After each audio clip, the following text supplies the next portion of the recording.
Hey there folks, Santee at Theaters on the Ghost Riders here. Beef. It's what's for dinner. Let's check it out.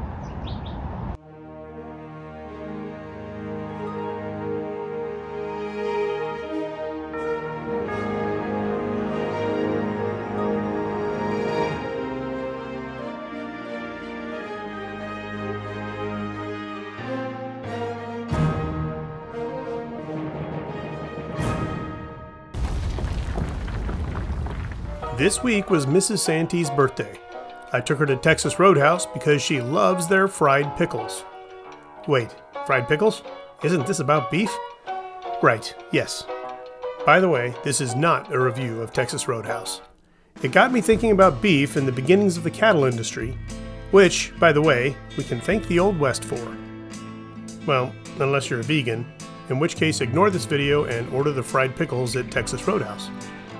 Why was beef so important? Well, after the Civil War, American industry was growing, as was the desire for meat. The cattle business offered much-needed jobs to a lot of folks and fed a country. Not only were there ranchers and their cowboys, but folks were employed to work in the stockyards and slaughterhouses. Like today, beef could feed people in different economic positions. Those who had the scratch could get the best cuts, and those who didn't could get the cheaper cuts. However, beef was not a real luxury back then, and Americans saw it as necessary for their diets.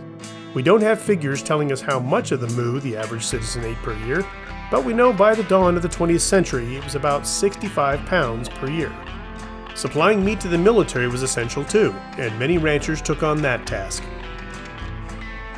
For health reasons, consumers back then were encouraged to eat meat as rare as possible for the best benefits. That hasn't changed. But folks today like their steaks and burgers cooked a bunch of different ways. How would you like those steaks cooked? Well, just knock its horns off, wipe its nasty old ass, and chunk it right down on the plate. The Department of Agriculture and the Bureau of Animal Industry were key players in regulating the cattle trade back then. They shaped the production and distribution of the bovine resource. It's not surprising that some of these leaders were cattle ranchers. Like others, this industry had good times and bad times. A bad blizzard or an epidemic that killed your cattle could very easily ruin you. Before this all took off, cattle ranching was mainly a regional business. Now we've got cowboys driving stock from Texas to Kansas. After slaughter, the meat goes as far as New York City, maybe farther. To infinity and beyond! It ain't just good eating either. The whole animal is used. Leather was another commodity that came in handy in the Wild West. One of my favorite scenes in Western cinema is from The Man Who Shot Liberty Valance.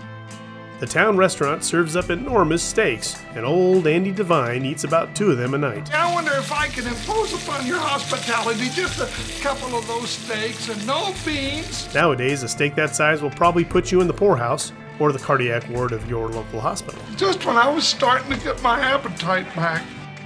I think it's interesting to note that it wasn't until 1906 that President Roosevelt passed the Federal Meat Inspection Act. Up until then, even canned meat products going to the military were not regulated for safety. Unless you're okay with boric acid or formaldehyde in your canned beef. Yum! For now, I'll channel the Old Westians and enjoy a rare T-bone in the solace of my own home where nobody can see me pick it up and gnaw on it.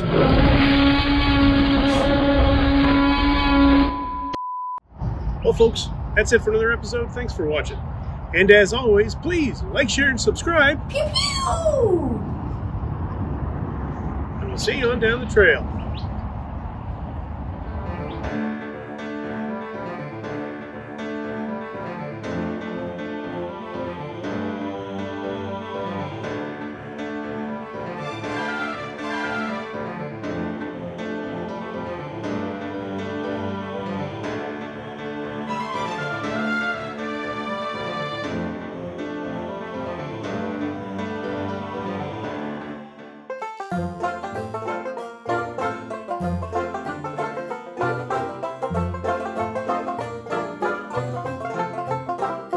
A bad blizzard or a bad blizzard,